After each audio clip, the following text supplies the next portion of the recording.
আমি last motor super অ্যাডভাইজারটা test ride দিয়েছিলাম। আজকে অনেকদিন পর আবার আসলাম, একটু ফার্স্ট ইমপ্রেশন একটা ছোট্ট রাইড দিছি। তো আপনাদের সাথে এটা নিয়ে একটু কথা বলবো। এইটা আমার প্রথম আজকে, মানে আমি তো আসলে লিফান কেপিভি চালাই।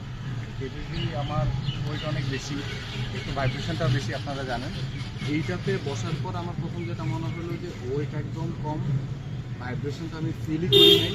ইনিশিয়ালি সামান্য একটা ভাইব্রেশন আছে, ওইটা আসলে এখন আর গায়ে লাগে না।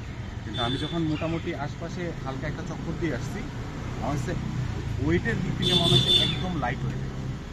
আর আমি যখন কর্নারিং করতেছি, খুব ইজিলি কর্নারিং করতে পারতেছি। যার ফলে এইটার চাকাটা হচ্ছে আপনার ডুয়েল পারপাস টায়ার, আর আমাদের হলো ফুল অফরোড টায়ার লিফান কেপিভিতে। যার ফলে ওই চাকার মানে সহজেই আমি এটা কর্নারিং করতে পারতেছি, ওই দিক থেকে একটা প্লাস পয়েন্ট।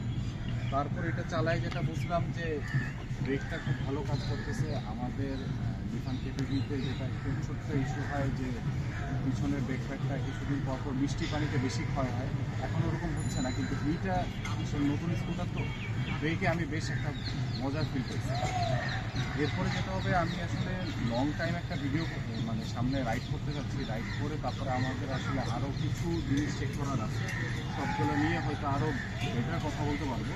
এর মধ্যে তো আপনারা বিভিন্ন ছোটো ছোটো অস্কার ভাইয়ের ভিডিওতে, তারপরে তামা ভাই টুকটাক ভিডিও দিচ্ছে, ওনাদের রিভিউতে আপনারা দেখছেন যে এটার পারফরমেন্স, এটার তারপর আপনার কী ফিচার্স, সব কিছুগুলোই আপনারা ওখানে টোটাল ডিটেলস পাইছেন। তো আমি আসলে ওই ডিটেলসগুলোতে এখন আর যাবো না।